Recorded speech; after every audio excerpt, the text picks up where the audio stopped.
नमस्कार मंडळी, मी प्रिया. तुमचं स्वागत आहे पॅनफुल डिलाइट्स या माझ्या चॅनलवर. आज आपण बनवणार आहोत अगदी झटपट, सुगंधी आणि हॉटेलसारखा चविष्ट व्हेज पुलाव. घरच्या घरी कमी साहित्यांमध्ये भरपूर भाज्यांसह तयार होणारा हा पुलाव लंच बॉक्ससाठी, पाहुण्यांसाठी किंवा खास रविवारच्या जेवणासाठी परफेक्ट आहे. प्रत्येक दाणे मोकळे, मसाल्याचा सुंदर सुगंध आणि भाज्यांची छान रंगत असा हा पुलाव एकदा नक्की करून बघा. तर चला मग अजिबात वेळ न घालवता सुरुवात करूया आपल्या चविष्ट आणि सोप्या व्हेज पुलाव रेसिपीला. यासाठी लागणारे साहित्य: चवीनुसार मीठ, 4 मोठे चमचे तेल, 2 मोठे चमचे बिर्याणी मसाला, आले लसूण आणि मिरचीची पेस्ट, 3 मोठे चमचे दही, 2 मोठे चमचे तूप, 1 मोठा चमचा घरगुती लाल तिखट, 4 मोठे चमचे कोथिंबीर, 1 मोठा चमचा पुदिना, अर्धा छोटा चमचा हळद, 1 छोटा चमचा जिरे पावडर आणि 1 मोठा चमचा धने पावडर. आता अख्ख्या मसाल्यामध्ये 3 तमालपत्रे, 1 मोठा चमचा जिरे, 1 चक्रफूल, 1 मोठी वेलची, 1 इंच दालचिनी, 5 ते 6 लवंगा आणि 4 ते 5 हिरवी वेलची. आता भाज्यांमध्ये आपण घेणार आहोत 1 कप फ्लावर, अर्धा कप फरसबी, 2 गाजर, अर्धा कप मटार आणि 2 बटाटे. फोडणीसाठी 3 मोठे कांदे उभे चिरलेले आणि 2 टोमॅटो लागणार आहेत. इथे मी 3 कप बासमती तांदूळ घेतला आहे. ह्या पेल्याच्या साईजने मी 3 कप तांदूळ घेतला आहे. तो मी स्वच्छ धुतला आणि 20 मिनिटासाठी पाण्यातच ठेवला आहे. आता आपण पुलाव तयार करायला सुरुवात करूया. एका मोठ्या भांड्यामध्ये किंवा टोपामध्ये 4 मोठे चमचे तेल घालायचे, 1 मोठा चमचा तूप घालायचे आणि सर्व खडे मसाले यामध्ये परतून घ्यायचे. 2 मिनिटांपर्यंत परतवून घेतल्यानंतर हे मसाले चांगले भाजले जातात. आता यामध्ये 3 मोठे कांदे उभे चिरलेले भाजून घ्यायचे आहेत. आता हा कांदा गोल्डन ब्राऊन होईपर्यंत आपल्याला भाजून घ्यायचा आहे. हा बघा, हा भाजून झाला आहे. आता यामध्ये 2 हिरव्या मिरच्या, 1 इंच आले आणि 6 ते 7 लसणीच्या पाकळ्या या सगळ्यांची पेस्ट आपण यामध्ये घालणार आहोत. आता या आले लसणाचा उग्र वास जाईपर्यंत म्हणजे 2 मिनिटांसाठी आपण या तेलामध्ये परतवून घ्यायचे आहे. आता यामध्ये चवीनुसार मीठ घालायचे आहे. मी इथे थोडेच मीठ घालणार आहे. आता यामध्ये 2 मोठे चमचे बिर्याणी मसाला, 1 मोठा चमचा घरगुती लाल तिखट, 1 मोठा चमचा धने पावडर, 1 छोटा चमचा जिरे पावडर, अर्धा छोटा चमचा हळद घालून हे मिश्रण चांगले ढवळून घेऊया. आता यामध्ये 2 कापलेले टोमॅटो टाकूया. आता यामध्ये आपल्याला ज्या आवडत्या भाज्या आहेत त्या कच्च्या भाज्या यामध्ये घालायच्या आहेत.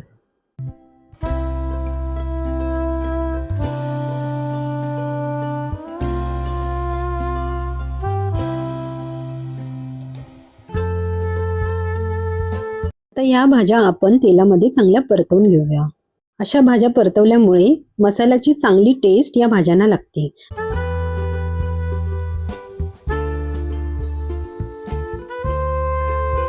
आता या भाज्या परतवून झाल्या आहेत. यामध्ये 3 मोठे चमचे आपण दही घालूया. दही घातल्यामुळे पुलावला चांगली टेस्ट येते, त्यामुळे दही आवर्जून वापरा.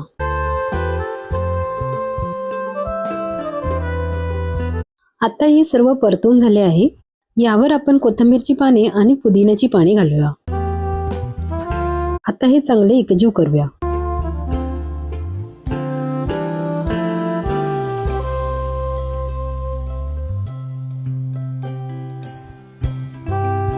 आता कमी गॅसवरती झाकून ही भाजी 5 मिनिटांसाठी वाफवून घेऊया. हे बघा, भाजीला चांगले पाणी सुटले आहे. आता यामध्ये आपण अर्धा कप पाणी घालूया आणि एकदा ढवळून घेऊया.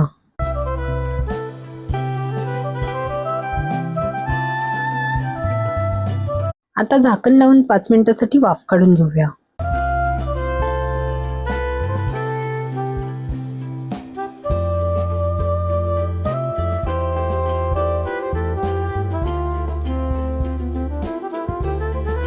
ही बघा, ही भाजी आता 80% शिजलेली आहे. यामध्ये आपण आता 3 कप भिजवलेले तांदूळ घालूया. हे तांदूळ आपल्याला अगदी अलगद असे ढवळायचे आहे.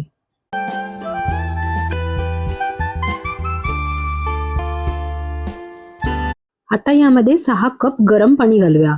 ज्या कपाने आपण तांदूळ घेतले होते त्या कपाने दुप्पट कप आपण पाणी घालायचे आहे. यामध्ये चवीनुसार मीठ घालूया। आपण पहिलेही मीठ घातले होते, ते थोडे कमी घातले होते। आता आपण पूर्णपणे मीठ घालूया। आता भाताला उकळी आल्यावर यामध्ये कोथिंबीरची पाने घालूया।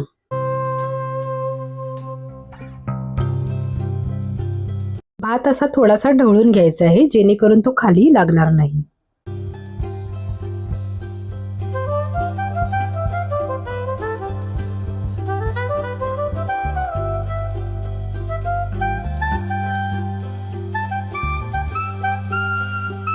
आता टोपावरती झाकण ठेवून 5 मिनिटांसाठी आपण वाफ काढूया। हा बघा, हा भात किती मोकळा झाला आहे, पण यामध्ये अजून पाणी आहे, त्यामुळे आपण अजून त्याला शिजवून घेऊया। आता आपण चेक करूया की भाज्या शिजल्या आहेत की नाही। हा बघा, हा बटाटा व्यवस्थित तुटतोय, म्हणजे बटाटा शिजला आहे।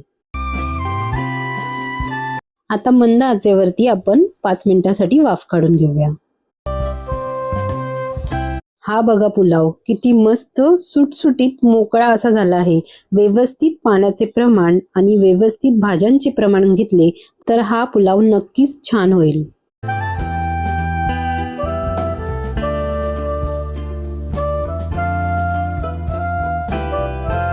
आता गॅस बंद करायचा आणि झाकण लावून हा पुलाव असाच 5 मिनिटांसाठी झाकून ठेवायचा। तर मंडळी, असा आपला सुगंधी, मोकळ्या दाण्यांचा आणि रंगीत भाज्यांनी भरलेला चविष्ट व्हेज पुलाव तयार आहे। गरमागरम पुलाव रायता, पापड किंवा लोणच्या सोबत सर्व्ह करा आणि सगळ्यांकडून कौतुकाची तयारी ठेवा। जर तुम्हाला ही रेसिपी आवडली असेल तर व्हिडिओला लाईक करा, शेअर करा आणि माझ्या चॅनलला सबस्क्राईब करायला विसरू नका।